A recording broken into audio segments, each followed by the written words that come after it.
పండగంటే పరవశంగా పట్టు పీతాంబరాలపై తుణకిసలాడేదే కాదు పండగ. ఆత్మీయంగా అందరినీ అక్కున చేర్చుకొని ఆనందాన్ని పంచుకునేదే పండగ.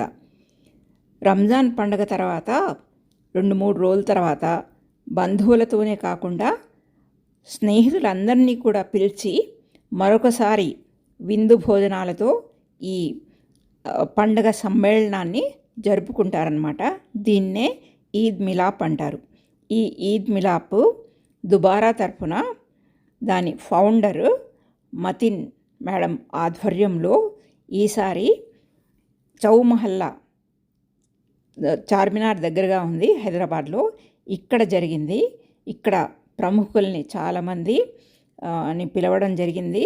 ఫ్రెండ్స్ అందరితో, బంధువులతో ఇక్కడ మరొకసారి అందరూ కలిసి మరోసారి పండగ శుభాకాంక్షల్ని తెలుపుకుంటూ ఆనందిస్తారన్నమాట.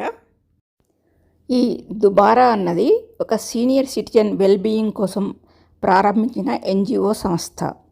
దుబారా హిందీలో మరొక్కసారి అని అర్థం. అంటే పెద్దవాళ్ళందరూ మరొకసారి నవయవ్వనపు ఆనందాలలోకి వెళ్ళాలి అనేది ఈ సంస్థ ద్వారా అర్థం అన్నమాట. అంటే ఈ సంస్థ ద్వారా అనేక కార్యక్రమాలు ఫౌండర్ మతిన్ మేడం ఒక టీంతో ఆర్గనైజ్ చేస్తూ ఉంటారు. అందులో భాగంగా వీక్లో ప్రతిరోజు ఒక థీమ్ ప్రకారము కార్యక్రమాలు జరుగుతూ ఉంటాయి.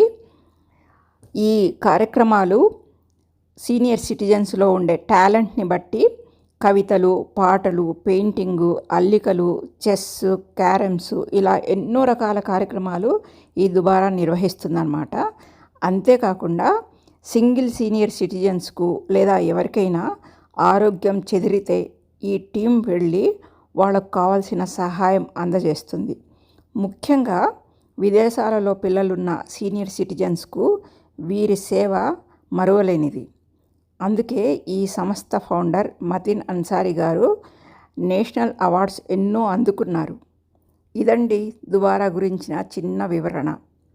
సీనియర్స్కు మాత్రమే కాదు, యువత కూడా సీనియర్ సిటిజన్స్ యొక్క అద్భుత అనుభవాలను తెలుసుకోవాలి అనుకుంటే మీ చేయూత కూడా ఇవ్వండి. ఎప్పుడు కూడా ఒక వ్యక్తి అనుభవం అంటే ఒక పుస్తకంతో సమానం. చూడండి, ఈ పండగ సమ్మేళనంలో తమ ఆరోగ్య సమస్యలను కూడా మర్చిపోయి ఎంతగా అందరూ ఎంజాయ్ చేస్తున్నారో కదా. మరోసారి దుబారా అంటే నవయవ్వనంలో అడుగుపెట్టినట్లు అన్నమాట. సో మీరందరూ కూడా ఈ కార్యక్రమాల్లో ఇక నుంచి పాల్గొనండి. Okay, thank you.